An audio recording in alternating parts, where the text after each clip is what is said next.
अस्सलाम वालेकुम। SM news के साथ मैं हूं मुक़द्दर रज़ा।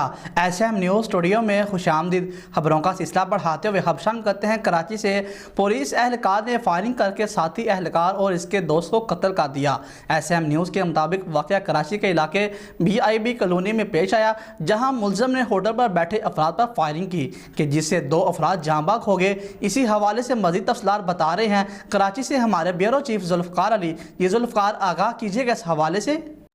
जी बिल्कुल, ये अफसोसनाक वाक़या रात गए कराची के इलाके PIB कॉलोनी में पेश आया, जहां मुलज़म ने होटल पर बैठे अफराद पर फायरिंग की, जिससे 2 अफराद जाँ बहक हो गए, जबकि मरने वालों में एक पुलिस एहलकार भी शामिल था। मकतूल पुलिस एहलकार वहीद के भाई हनीफ ने मीडिया से गुफ्तगू में बताया कि Waheed special investigation unit SIU में हेड कांस्टेबल था और नईम इसका खालाजाद भाई था। हनीफ का कहना था कि वहीद और नईम अक्सर शाम में इस इलाके में होटल पर बैठते थे। मुलज़म कांस्टेबल अमजद ने होटल पर आकर फायरिंग की।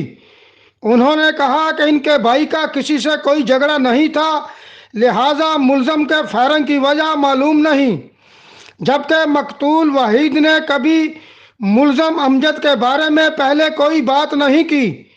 पुलिस का कहना है कि वाक़या ज़ाती दुश्मनी का नतीजा लगता है, ताहम इस हवाले से तहकीकात जारी है। जी बहुत शुक्रिया जुल्फ़कार, तफसीलात से आगाह करने के लिए। अब तक के लिए इतना ही। मज़ीद खबरों के लिए देखते रहिए SM न्यूज़।